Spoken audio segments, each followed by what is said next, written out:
I am Lamont at large. Today I am in Gainesville, Florida. I'm walking down University Avenue, and I'm here to talk about the September 30th, 2007 shooting that involved a then 17-year-old Aaron Hernandez. This is a very happening scene here in Gainesville, Florida. Oftentimes Friday, Saturday night, you'll have a lot of college students walking up and down this street. This is where the bar club scene is here in Gainesville. So in that year, in 2007, here in Gainesville, the Florida Gators were a championship caliber team, head coached by then Coach Urban Meyer. And a young freshman redshirt was on the team, a very promising talent named Aaron Hernandez. Many of you well know who he is. So on September 30th, 2007, right across the street in front of you used to be a club called The Venue. And on that night at the venue, it was a then 17-year-old Aaron Hernandez, who I guess either they weren't checking IDs or they didn't care. But even when he was 17, he already was the size of a full-grown man. So it was Aaron Hernandez with his friend Reggie Nelson, who was playing for the Gators then, and twin brothers Mike and Marquise Pouncey.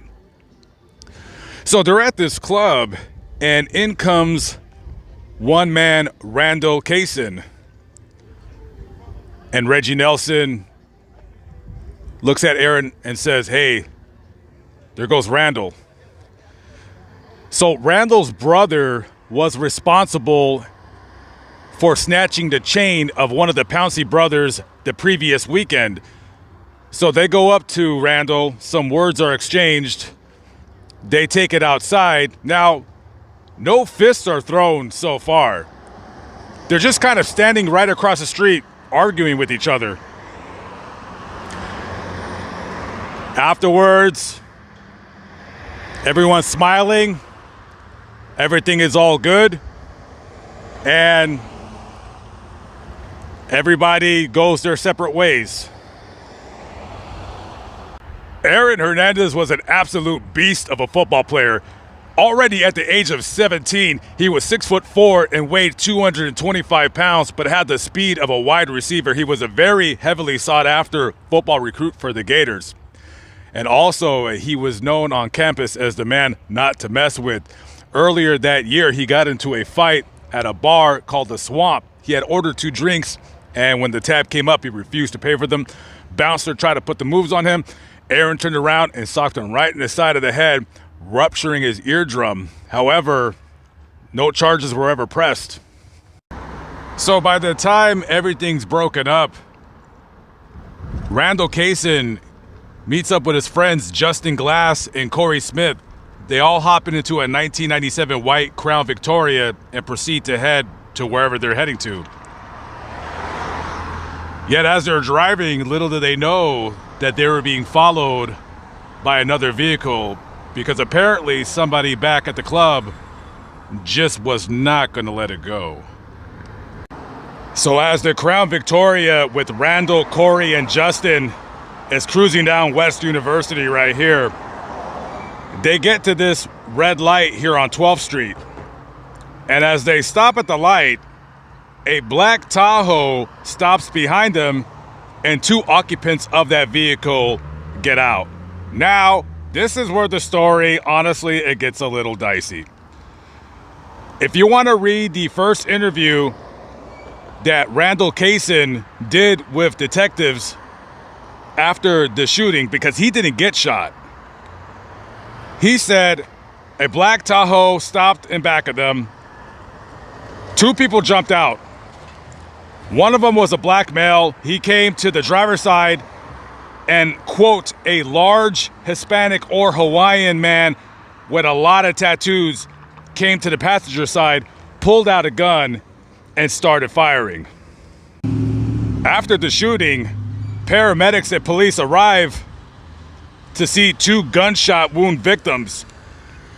Justin Glass got shot once in the arm.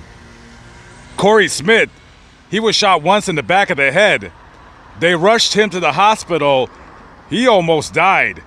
They had to remove a piece of his skull to let his brain have time to heal, because when the brain suffers a traumatic injury such as a gunshot wound, it swells up and has no place to go.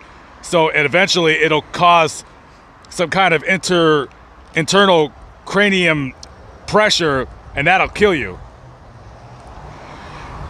So after all that, when the detectives are talking to Randall, miraculously, he gives them the plate number of the black Tahoe that he's seen where the two occupants got out and shot at them. The police run the tag, and it turns out that the vehicle belongs to one guy by the name of Reggie Nelson. Oh, that's pretty interesting. Reggie Nelson. We know that name. He plays for the Gators. And he just got drafted by the Jacksonville Jaguars. So the police, they contact Mr. Nelson and they said, hey, it looks like your vehicle was involved in a shooting. So they bring him in for questioning. So they're asking, well, what happened? Again, the story gets kind of murky. Reggie Nelson denies even being at this intersection, denies the shooting, denies it altogether. And so they're asking him, hey, they're claiming that a large Hawaiian or Hispanic man with a lot of tattoos was the one that pulled out the gun and started shooting.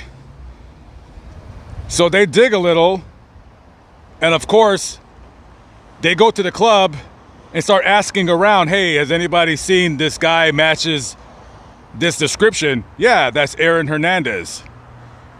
So when they were talking to Reggie, they asked him, were you with Aaron Hernandez that night? And he says, yeah, of course I was with him that night. So then the detectives get a hold of Aaron Hernandez. They say, hey, somebody says that a person matching your description pulled out a gun and shot two people.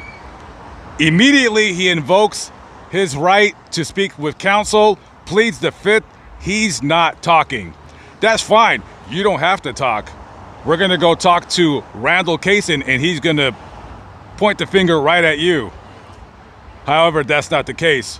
The detectives come back to Kaysen, and all of a sudden, he has a little bit of amnesia. He's like, actually, I didn't see that guy shoot at me. Well, they tell him, well, what are you talking about?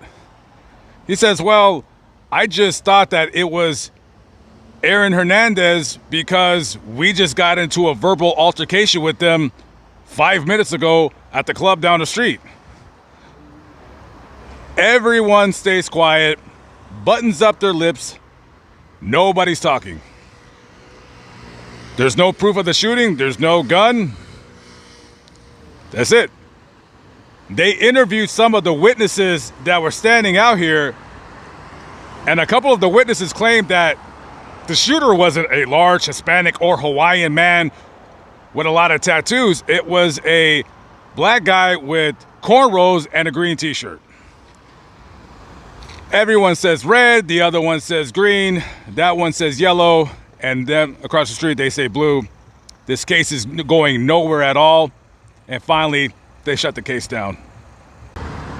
Now, this case has been pretty much an unsolved shooting for many years, and nobody would even open it up to take a look at it, even though it was widely known that Aaron Hernandez was suspected in being the shooter in this crime.